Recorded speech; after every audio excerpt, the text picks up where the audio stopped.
Es que esto lo hacía antes. Lo que pasa es que ya he perdido la costumbre. He perdido la costumbre, por desgracia, de hacer reseñas. Y debería hacerlas más. Debería volver a hacerlas. Me vi ayer, de hecho, una película de Quentin Dupieux. Bueno, digo Dupieux porque no sé cómo se pronuncia. Yo digo Dupieux. Si después me dice alguien, no se dice Dupieux, se dice... La encontré de casualidad. Doblada en español. Que a mí lo del doblaje... De hecho, preferiría haberla visto con subtítulos. Porque este señor hace unas cosas muy peculiares. Y en la forma de interpretación también es importante.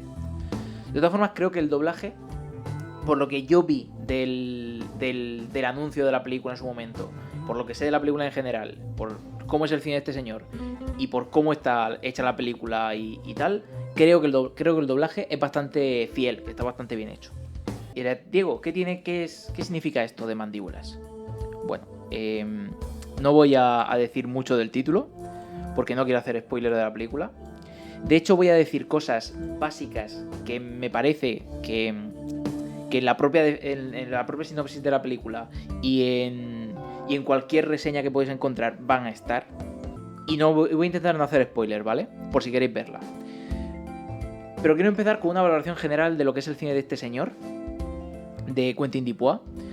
Y el lugar que yo creo que tiene esta película y la valoración que yo puedo darle a esta película en contraste con su cine en general, por si lo conocéis de algo o por si queréis ver más cosas suyas o lo que sea. O por si veis esto, yo no lo conocéis, pero veis esta película y decís, pues quiero conocer más películas suyas, para que sepáis lo que os vais a encontrar, ¿vale? Esta película es mucho más sobria de lo que él suele hacer, ¿vale? Es un señor que se centra en el cine ridículo, en el cine absurdo, pero no de comedia, ojo. No estamos hablando de comedia, sino de absurdos, de incoherencias. Sucesos que directamente no tienen orden ni tienen sentido. A partir de esa estructura, suele hacer historias que llevan un poco a replantear escenarios cotidianos desde una perspectiva ridícula. Esta película, en contraste con lo que suele hacer Dupieux, es bastante sencilla. Bastante sencilla porque se centra más en una sola línea. Una línea principal de historia, que es la de los dos protagonistas, que son una especie de reinterpretación de los dos tontos muy tontos, ¿vale? De hecho, es curioso porque, si recordáis la película de los dos tontos muy tontos, los dos tontos muy tontos van siempre haciendo la broma. Son siempre absurdos, pero en el sentido de la comedia, de hacer de que ellos mismos se ríen de sus tonterías, de sus payasadas y tal. Y estos no, estos son tontos o son absurdos en el sentido de Dupieux. Y el sentido de Dupieux es que ellos, todas las tonterías que hacen, todos los sinsentidos que hacen, se los están tomando en serio. No le encuentran nada gracioso a lo que están haciendo. Son así. Se lo toman muy en serio todo, pero tienen también esa falta de comprensión del mundo. Son como dos peces fuera del agua, pero tomándoselo muy en serio todo. No en ese tono de cachondeo que tenía las pelis estas, que de hecho hay dos, creo. Además, la historia es muy parecida en cierto sentido, porque también, o sea, ¿acordáis la película de los dos tontos muy tontos? Tenían que llevar un maletín a una chica, ¿no? Tenían que hacer un viaje y sucede algo muy parecido, y es que le encargan al principio de la película a uno de los protagonistas llevar un maletín a una persona, pero en un momento determinado se desvían, como sucede también un poco en la Dos tontos muy tontos, por un evento, algo que los despista, ¿vale? Muy notable. Ahora explicaré el qué. No es mucho spoiler, de hecho no será nada de spoiler porque creo que aparece en el tráiler incluso, es decir, no es spoiler. Se introducen en una serie de peripecias disparatadas, ¿no? Que lo llevan pues a encontrar a unos chicos, ¿no? Que aparecen aquí en la portada, se introducen un poco entre ellos y ahí pues ves que no son gente normal porque estos dos no entienden las cosas básicas de la convivencia humana, las normas básicas, los buenos modales, o hay cosas o conceptos básicos, es decir, hay cosas que ellos no comprenden del todo. El elemento clave por el cual se desvían y luego pues acaban teniendo otros devenires la película es que encuentran un animal inusual, una mosca gigante. Encuentran una mosca gigante. Y lo que podría ser un motivo para replantearse, oiga, ¿de dónde salió esta mosca gigante? ¿Qué es? ¿Existen moscas gigantes? ¿Esto es un monstruo? ¿Es algo terrible? ¿Es algo tal? Para ellos es algo aparentemente cotidiano, pues sí, es una mosca. No les supone. O sea, algo que para muchos sería motivo de alarma, de angustia, de preocupación, para ellos es pues es una mosca. Es grande, sí, pero es una mosca, no pasa nada. No, o sea, la interpretación que tienen de ese acontecimiento tan inusual es la más cotidiana, porque para ellos todo es así. ¿De acuerdo? Entonces, es muy curioso, ¿no? Como unas mentes, ¿no? más simples, se supone, una forma más simple, más inocente de ver las cosas, no tienen ese tipo de preocupaciones. Y esto me ha gustado mucho. Me ha gustado mucho porque es la aplicación de el absurdo típico de Quentin Dupieux. Una de sus primeras películas que más se asemeja a esta sería Rubber. Rubber es una película sobre un neumático asesino, pero el punto clave de la película no es el neumático asesino, sino una serie de discursos y de diálogos en los que se va haciendo evidente que el cine es absurdo. ¿Qué quiere decir esto? ¿Qué quiere decir Dupieux con que el cine es absurdo? Que suceden cosas porque sí. En las historias no hay una motivación última. Entonces es una aplicación muy buena de esa idea. De esa idea de, esto no tiene sentido, no le vayas a buscar sentido. Hay una mosca, ¿por qué hay una mosca gigante en el maletero de un coche? ¿Por qué hay moscas gigantes para empezar? Da igual. Es así, ya está. No te preguntes el por qué. Al principio de Rubber, pues había un discurso en el que decía, ponía ejemplos de cine, ¿no? Y decía, ¿por qué en E.T. el alienígena es marrón? Pues no tiene sentido.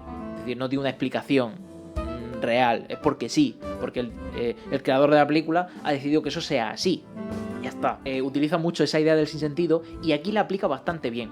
Esta se parece más a Rubber, porque Rubber también tiene una monotonía. Es bastante monótona porque te plantea el escenario absurdo y a partir de ahí todo sigue una misma línea. En Rubber sucedía algo muy parecido, te plantea un escenario absurdo y desde la base de que esto es absurdo, es un sinsentido, todo lo demás sigue la misma línea del sinsentido.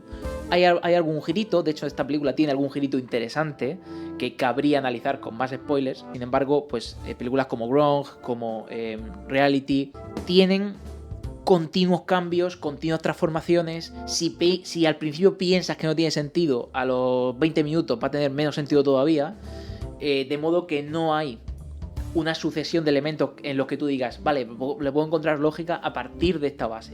Por eso digo que aquí en Mandíbulas utiliza mejor esa premisa de todo el cine tiene elementos absurdos. ¿Por qué? Porque te plantea un escenario que es ridículo, unos personajes que son ridículos, pero conforme va pasando el tiempo, todo parece que tiene sentido.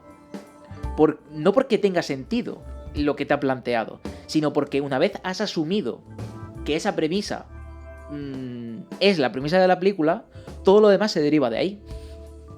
Incluso te llega a parecer más o menos pues cotidiano y normal lo que están haciendo cuando no lo es.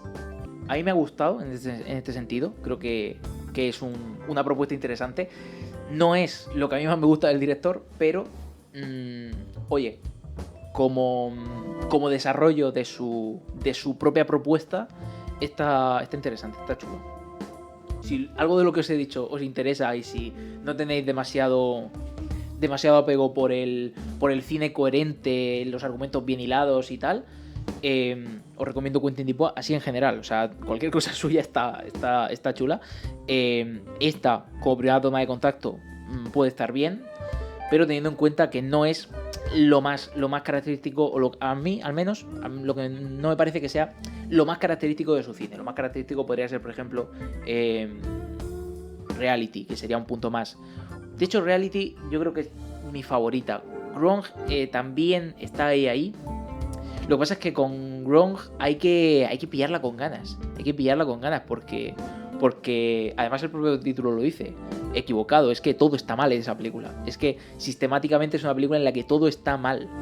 En la que todo está mal. Una escena tras otra no tiene conexión. O sea, no tienen conexión. O sea, parece que tienen conexión, pero no tienen conexión. O más bien parece que no la tienen aunque la tengan. O sea, juega con eso. Y todo está mal. Todo se desencaja continuamente. También no es la peor de él, a mi parecer. porque quizá lo peor sea la de Grown Cops, que me dejó un poco con la sensación de por qué estoy viendo esto. Intenta ser cómico y no... tiene una pretensión que no puede alcanzar. Esa sí que la suspendería, pero esta 7, un 8, sí. Y también porque a mí me gusta su cine. Me gusta el cine de este señor. Creo que en el doblaje participa Nicky García y dijo que se lo pasó súper bien. Pues puede ser, sí. Sí. ¡Ay, además es Agnes, es verdad! Bueno, es que además la escogen para hacer el personaje. O sea, no me extraña nada que se lo haya pasado súper bien, porque precisamente dobla al personaje más interesante de doblar y más difícil. Precisamente. Sí, y lo hace estupendamente, ¿eh? Es una chica que tiene un problema vocal. Bueno, más que vocal es neuronal. Después en la película te explican el porqué, pero no es muy relevante el porqué. Y entonces no controla el tono de voz. Por lo tanto, muchas veces habla gritando muy fuerte, ¿vale? Aunque no esté enfadada ni esté haciendo tal. Entonces, ese descontrol además espontáneo, del nivel del volumen de la voz, es jodido de hacer, ¿eh? Ya es difícil interpretar eso como actriz, más difícil todavía doblarlo. O sea,